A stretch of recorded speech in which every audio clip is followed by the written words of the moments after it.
Hello, and welcome to Mechanical Grip, your source of automotive knowledge and entertainment. Today, we're here to talk about the 80s, the era of neon, Walkmans, and the return of power to America. After suffering through the 1970s, the idea of American muscle cars made the first steps towards a return in the 80s. These cars looked better and had more power, but that was not the end. They were also better built, felt more modern, and had more technology. This unique moment in time gave us razor-sharp lines and turbo engines, and more than a few iconic cars that Generation X lusts after even today.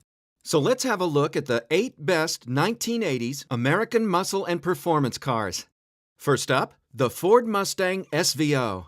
The third-generation Ford Mustang arrived in 1979 as a sleeker, lighter, and more aerodynamic car. The Fox body Mustang was sleeker, more modern, and aerodynamic. To give the Mustang some edge, Ford's Special Vehicle Operations Department introduced the Mustang SVO in 1984.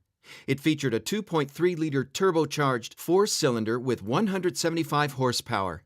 Though that doesn't sound like much, it was quite the power output for a small engine, and as a light car, the SVO was pretty hot back in the days.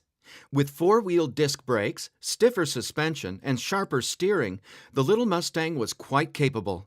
But the best came in 1985, when SVO upped the power to 205 horses. Second, the Dodge Omni GLH GLHS.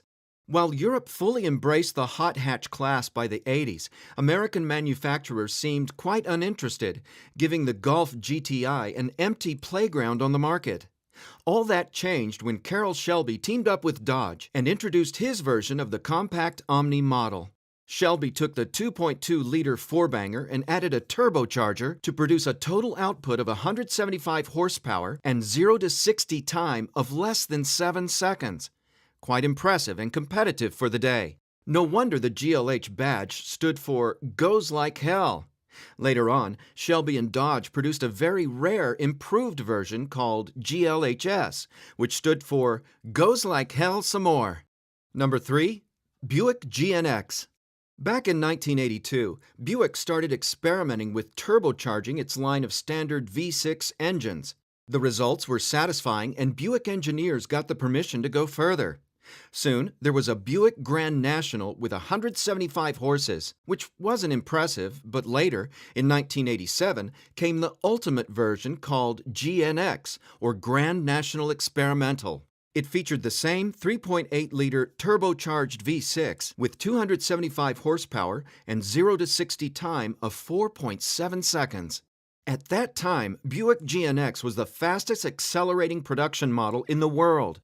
At $29,000, it wasn't cheap either, but there's a widespread legend about the owners who paid the lease on these cars just by street racing them for money. The company made just 547 of them in one production, and today they're as equally praised as they were in the late 80s. Number 4. Chevrolet Monte Carlo SS Aerocoupe.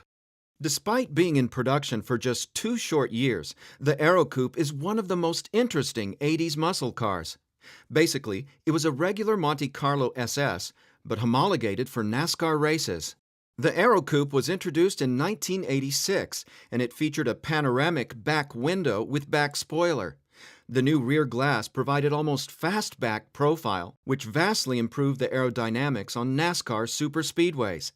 However, the Aerocoupe was mechanically identical to the regular SS, meaning the power was provided by a 180 HP 305 V8 engine. The production for the 1986 model year was just 200 examples, which was enough to homologate the car. However, to please the market, Chevrolet produced an additional 5,852 cars in 1987. Number 5. Chevrolet Camaro IROC Z. The third-generation Camaro was a well-received and popular car, but buyers wanted more performance and power after a while.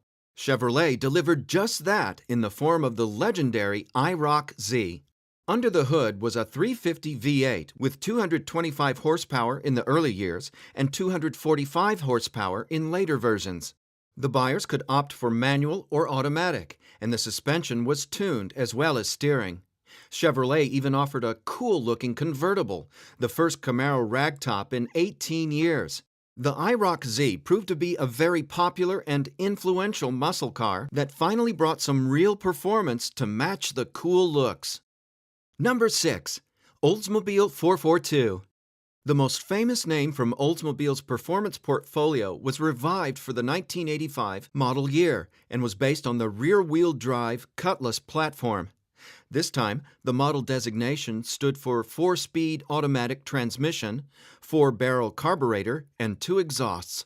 However, the 307 V8 engine delivered 170 to 180 HP, which wasn't enough for very exciting performance, and Oldsmobile concentrated on handling, luxury, and options, which made this 442 a comfortable and enjoyable car to own.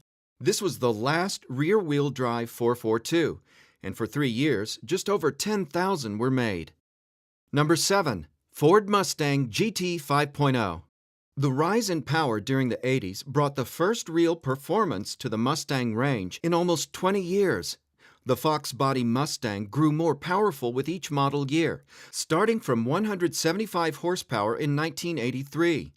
By the late 80s, the venerable 5.0-liter V8 was pumping 225 horses and 300 pound-feet of torque, which translated to quite competent 0 to 60 times. The Mustang was once again an affordable performance car with cool styling, lots of options, and enough power to spin the rear wheels in any gear. This car marked a return to the roots with a strong V8 engine and exciting performance. The late 80s Fox body was very popular, so they're plentiful today, and the aftermarket for those cars is enormous, so you can easily modify your Fox body GT to make it even faster. Number 8. The Pontiac Trans Am GTA. Trans Am was the best version of the third-generation Pontiac's F-body.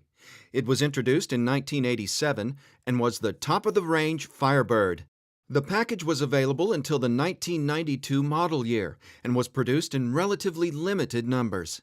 The secret weapons of the GTA were its engine and WS6 handling package.